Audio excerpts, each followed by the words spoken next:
je vois que tu es prophète. Nos ancêtres ont adoré sur cette montagne, et vous dites que l'endroit où il faut adorer est à Jérusalem. Femme, lui dit Jésus, crois-moi. Femme, lui dit Jésus, crois-moi. Crois-moi. L'heure vient où ce ne sera ni sur cette montagne, ni à Jérusalem, que vous adorerez le Père. Vous adorez ce que vous ne connaissez pas. Nous adorons ce que nous connaissons, car le salut vient des Juifs. Mais l'heure vient, et elle est déjà là, où les vrais adorateurs adoreront le Père en esprit et en vérité. En effet, ce sont là les adorateurs que recherche le Père. Dieu est esprit, il faut que ceux qui l'adorent en esprit et en vérité. La femme lui dit, je sais que le Messie doit venir, celui qu'on appelle Christ. Quand il sera venu, il nous annoncera tout. Jésus lui dit, je le suis, moi qui te parle. Là-dessus arrivèrent ses disciples, et ils étaient étonnés de ce qu'il parlait avec une femme. Toutefois, aucun ne dit, que lui demandes-tu, et pourquoi parles-tu avec elle? Alors la femme laissa sa cruche, s'en alla dans la ville et dit aux habitants, venez voir un homme qui m'a dit tout ce que j'ai fait. Ne serait-il pas le Messie? Ils sortirent de la ville et vinrent vers lui. Pendant ce temps, les disciples le pressaient en disant, Maître, mange. Mais il leur dit, j'ai à manger une nourriture que vous ne connaissez pas. Les disciples se disaient donc les uns aux autres, quelqu'un lui aurait-il apporté à manger? Jésus leur dit, ma nourriture est de faire la volonté de celui qui m'a envoyé et d'accomplir son œuvre. Ma nourriture est de faire la volonté de celui qui m'a envoyé et d'accomplir son œuvre. Amen. Pourquoi je prends en fait ce passage a illustré en fait l'amour de Dieu, l'amour de Jésus-Christ et le fait de ne pas soupçonner le mal. Pourquoi? Parce que la question de la femme samaritaine expose déjà l'état de ses pensées. Quel est l'état de la pensée de la femme samaritaine? Ça s'est matérialisé par la question qu'elle a posée. Elle était conditionnée par une réalité. Et quelle est cette réalité? C'est que les Juifs et les Samaritains n'ont pas de relation. Donc, un homme juif ne peut pas parler à une femme samaritaine. Peut-être quand le fait que le Seigneur aborde la femme en question, dans la nature humaine, dans sa nature humaine et des pensées purement humaines, elle aurait pu penser que c'était pour la convoiter que le Seigneur lui parlait. Pourquoi? À cause des pensées. Elle était conditionnée par la réalité d'une pensée. Les Juifs ne parlent pas aux Samaritains. Si les Juifs ne parlent pas aux Samaritains, alors un homme juif ne parle pas à une femme samaritaine. Et en plus, il n'était que deux, un homme et une femme. Vous voyez tout ce que ça peut faire comme pensée, comme mauvais soupçon. Mais Quelle était la motivation du Seigneur Jésus? La motivation du Seigneur Jésus, lorsqu'il a abordé cette femme, était de se révéler à elle. Donc la motivation du Seigneur Jésus, lorsqu'il a abordé cette femme, était de manifester son amour dans la vie de cette femme. C'était l'amour. Tu aimeras ton prochain comme toi-même. Jésus-Christ est amour. Et Jésus-Christ a manifesté, a révélé son amour à la femme samaritaine. Pour comprendre l'amour de Dieu, pour manifester son amour, nous avons besoin de grandir dans la connaissance de qui il est, de qui est Jésus. Et la réponse du Seigneur à la femme samaritaine a manifesté sa nature, l'amour. Parce qu'il lui a dit, toute personne qui boit de cette eau aura encore soif. En revanche, celui qui boira de l'eau que je lui donnerai n'aura plus jamais soif. Et l'eau que je lui donnerai deviendra en lui une source d'eau qui jaillira jusque dans la vie éternelle.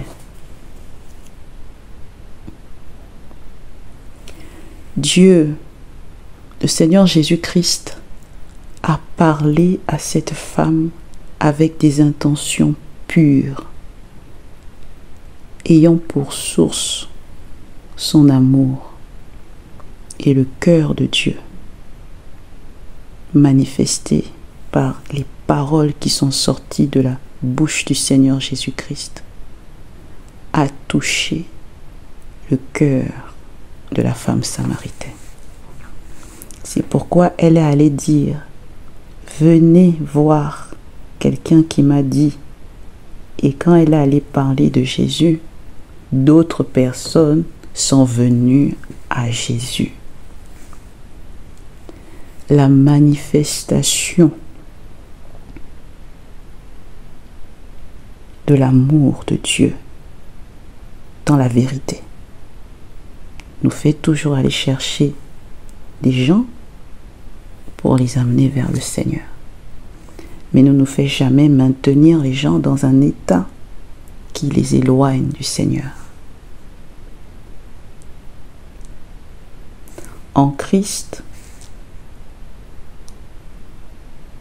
on s'approche d'un frère, d'une sœur, par une seule motivation, l'amour, dans la vérité. Ce n'est pas la séduction. Parce que quand on commence à coller des étiquettes de séduction aux uns et aux autres, on nourrit des mauvaises pensées. On nourrit les soupçons et on combat l'amour de Dieu en nous, au milieu de nous. C'est l'amour qui motive nos relations. C'est l'amour qui motive nos exhortations. C'est l'amour qui motive nos rencontres. C'est l'amour qui doit motiver nos échanges. Et c'est l'amour qui combat les soupçons. Pour vivre dans l'amour, demeurons dans la vérité. Et veillons sur la qualité de nos pensées. Veillons sur nos cœurs. Car le Seigneur a dit que c'est du cœur de l'homme que viennent les choses qui souillent l'homme. Préservons nos cœurs des souillures de ce monde. Préservons nos cœurs des souillures de ce monde. Je voudrais aussi dire que Jésus n'a pas discuté avec la femme samaritaine avec l'intention de la séduire.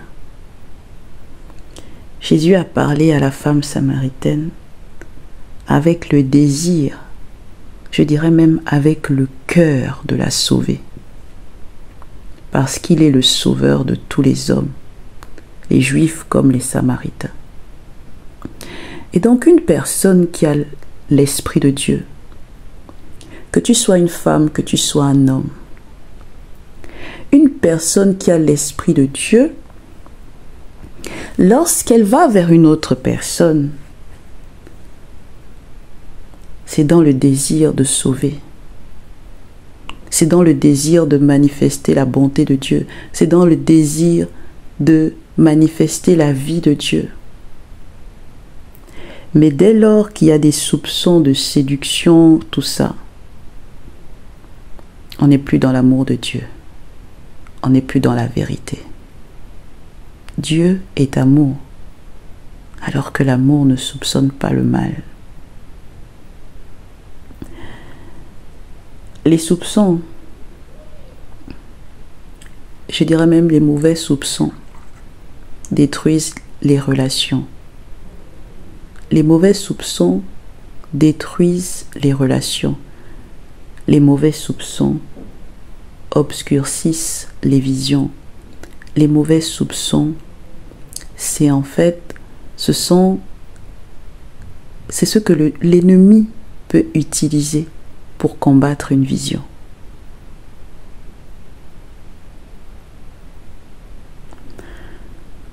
L'heure vient, a dit le Seigneur, où les vrais adorateurs adoreront en vérité et en esprit. L'heure vient où les vrais adorateurs adoreront en esprit et en vérité.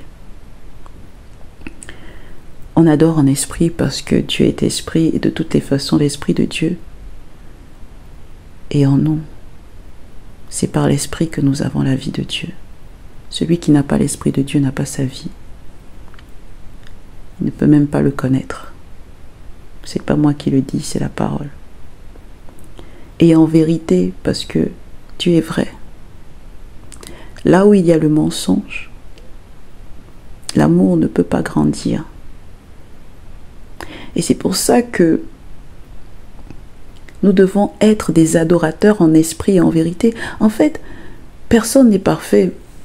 Même moi, je suis encouragée et exhortée par ça. Le Seigneur sait pourquoi il m'a conduit à cette méditation.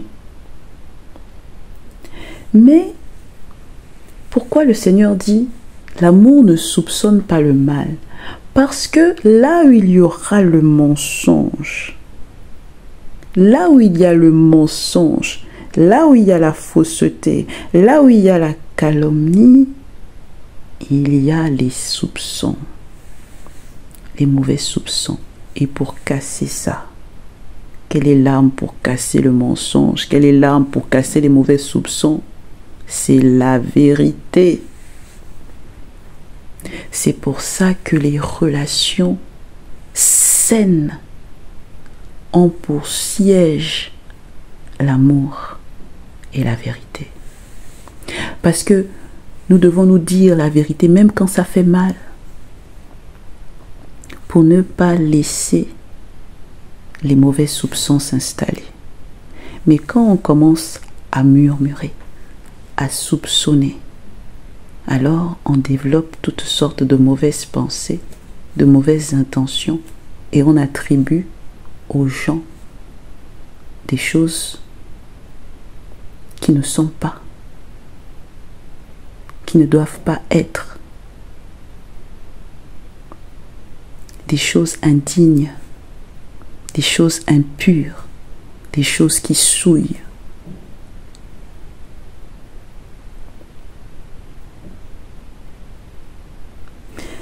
Les mauvais soupçons sont révélés par le Saint-Esprit. Je m'étonne que dans les communautés chrétiennes, parfois, on oublie qu'il y a le Saint-Esprit et que rien n'est caché devant le Seigneur. Les mauvais soupçons sont révélés par le Saint-Esprit pour rendre témoignage à la vérité. Et le Seigneur ne révèle jamais des choses, en fait, si nous n'avons pas la maturité d'y faire face. Parce que Paul a dit quoi? Il a dit: quelle persécution n'ai-je pas supportée? Mais pourquoi Paul a supporté les persécutions? Paul a supporté les persécutions parce que l'amour supporte tout. Si Paul n'avait pas l'amour de Dieu, il ne pouvait pas supporter les persécutions. Même le Seigneur Jésus-Christ, s'il a supporté la croix, c'est par amour. Car Dieu a tant aimé le monde qu'il a donné son Fils afin que quiconque croit en lui ne périsse pas, mais qu'il ait la vie éternelle. Si Jésus-Christ a supporté l'humiliation, c'est par amour. Par amour. C'est l'amour de Dieu qui nous presse. On supporte, on aime, on patiente. Par amour.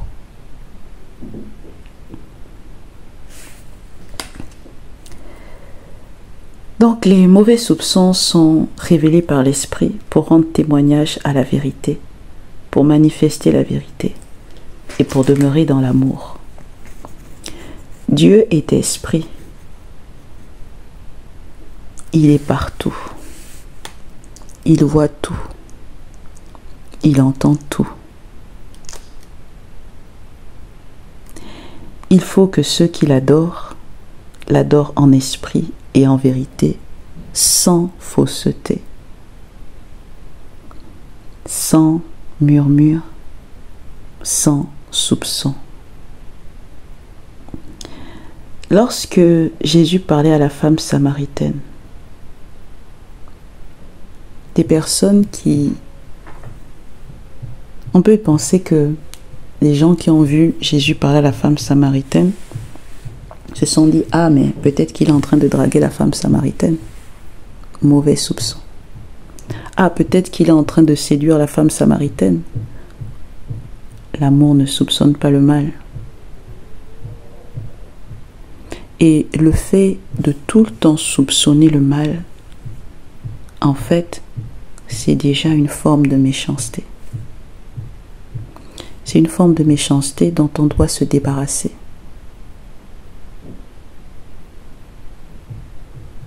Tu peux soupçonner que parce que tu as vu la sœur parler à tel frère, alors peut-être que la sœur a des intentions vis-à-vis de ce frère.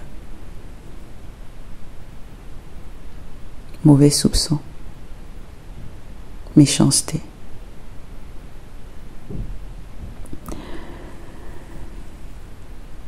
Jésus parlait à la femme samaritaine et plus il parlait à la femme samaritaine, plus il se révélait à elle. Il est allé jusqu'à lui dire qu'il est le Messie. Et quand il lui a dit qu'il est le Messie, elle allait dire: ah, venez voir celui-là, il m'a dit ça, ne serait-il pas le Messie? Et les gens sont venus. Jésus a parlé à la femme samaritaine pour se révéler à elle. Le Seigneur parle à ses disciples pour se révéler à eux. Et le Seigneur parle à ses disciples pour qu'ils aillent révéler au monde, aux autres, à ceux qui les entourent, à la communauté, que chacun puisse donner la part de ce qu'il a reçu du Seigneur, pour que nous puissions grandir dans la connaissance de qui il est et dans son amour. Ainsi, nos relations, nos exhortations, nos enseignements, nos conversations, nos intentions, nos motivations doivent toujours être de conduire les uns et les autres à grandir dans la connaissance du Seigneur Jésus-Christ et dans son amour. Pas l'amour que le monde présente, où on accepte tout et n'importe quoi. Je pense que c'est pas ça l'amour de Dieu. Que l'amour de Dieu, c'est grandir dans la piété. C'est grandir dans l'obéissance. C'est grandir dans la manifestation de la vie de Dieu.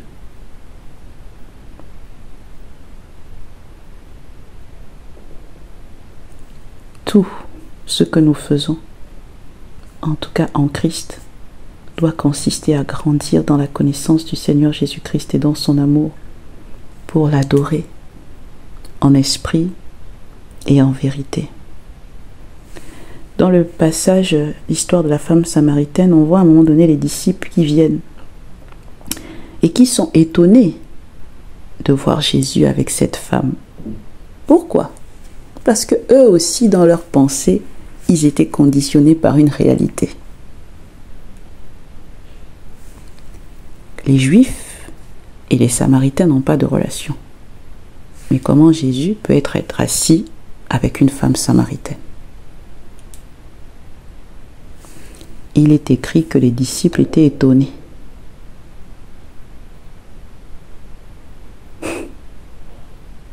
Ils étaient étonnés de voir cette femme et ils n'ont rien dit. Ils n'ont rien dit avec leur bouche. Mais leurs pensées étaient bavardes. Leurs pensées étaient bavardes. Parce qu'ils vont dire, mais Seigneur, mange, arrête-toi et tout. C'est dans le... Ils ont dit quoi? Pendant ce temps, les disciples pressaient en disant, Maître, mange. Mais il leur dit, j'ai à manger une nourriture que vous ne connaissez pas. Les disciples se disaient donc les uns aux autres, quelqu'un lui aurait-il apporté à manger? En fait, quand on voit des choses et qu'on ne s'exprime pas, les pensées commencent à être bavardes. Et quand les pensées commencent à être bavardes, si elles ne sont pas conformes à Philippiens 4, verset 8, portez vos pensées sur tout ce qui est vrai, tout ce qui est honorable, tout ce qui est juste, tout ce qui est digne d'être aimé, tout ce qui mérite l'approbation, tout ce qui est synonyme de réalité morale, tout ce qui est digne de louange. Si nos pensées ne sont pas portées sur ça, on peut développer des mauvais soupçons et combattre l'amour. Quand les pensées ne s'expriment pas par la bouche, elles se multiplient à l'intérieur, elles parlent, elles sont bavardes. C'est pour ça que quand les pensées sont bavardes, le Saint-Esprit vient conduire ceux qui ont l'esprit à lire ce qui est invisible. C'est pour ça que nous avons l'Esprit de Dieu, pour lire ce qui est invisible. Alors, il peut le manifester de plusieurs façons. Mais le discernement est l'un des dons que le Seigneur utilise pour mettre en lumière les mauvais soupçons. Le discernement.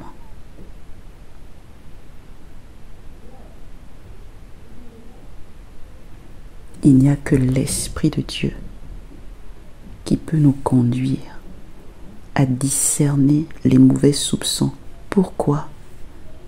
Quand l'Esprit de Dieu nous conduit à discerner les mauvais soupçons, c'est pour alarmer, pour dire attention, l'amour est combattu là.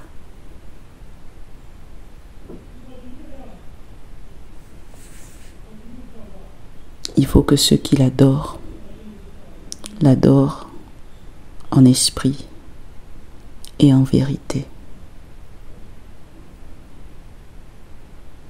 Amen. C'était mon exhortation